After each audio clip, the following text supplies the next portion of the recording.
Thank you, Madam Speaker. We hear very often on this floor, particularly from the other side of the aisle, a very narrow, limited understanding of history. Madam Speaker, that narrow and limited understanding of history has blinders on it that puts out of sight and out of mind the atrocities that have been committed by this country. It puts out of sight and out of mind the genocide of Native Americans who lived on this land before we did. It puts out of sight and out of mind the hundreds of millions of Africans who were brought across the Atlantic and did not make it, against their will, and died en route. Madam Speaker, it denies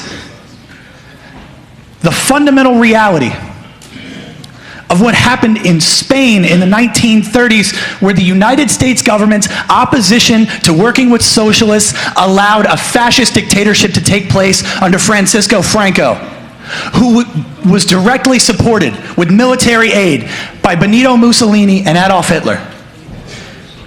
Madam Speaker, it fundamentally denies the fact that the Dachau concentration camp in Germany was advertised in the newspaper as a place for the containment of socialists.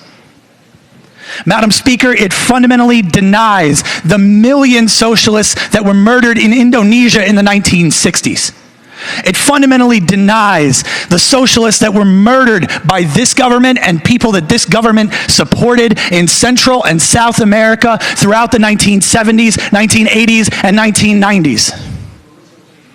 Madam Speaker, it denies the atrocities committed by the Contras, who were illegally supported by this government through the sale of weapons to Iran.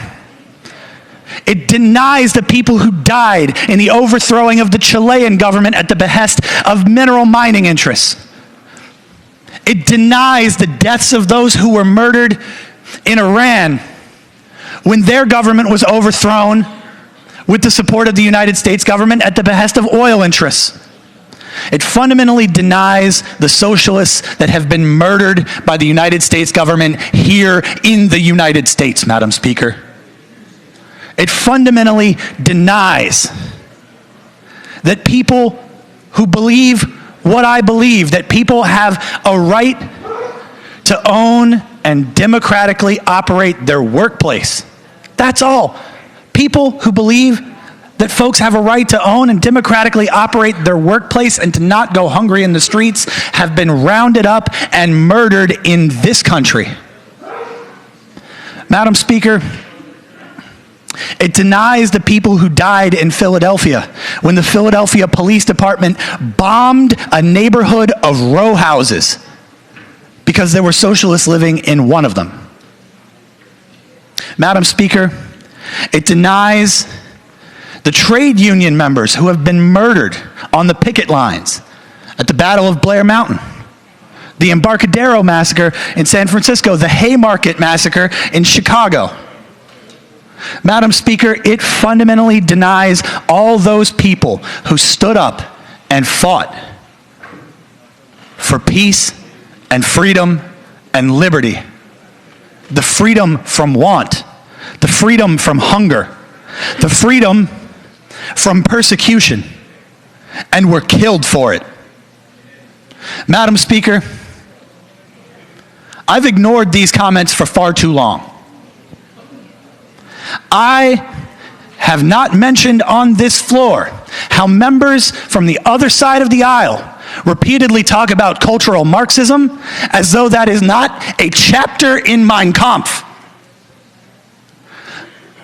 I have not spoken on this floor yet about how when I released a plan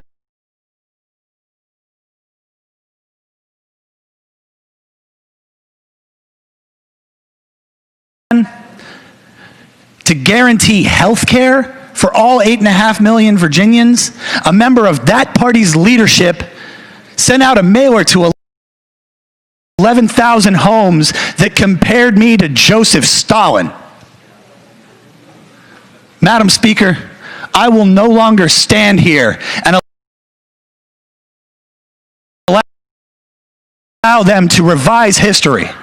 and allow them to ignore the suffering, the persecution of people who believe that folks should not be starving in the streets while food goes to waste. I will not allow them to stand here and ignore the murders by the millions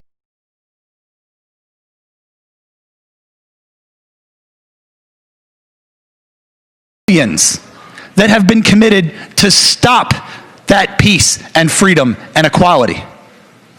Madam Speaker, I will not stand here and be silent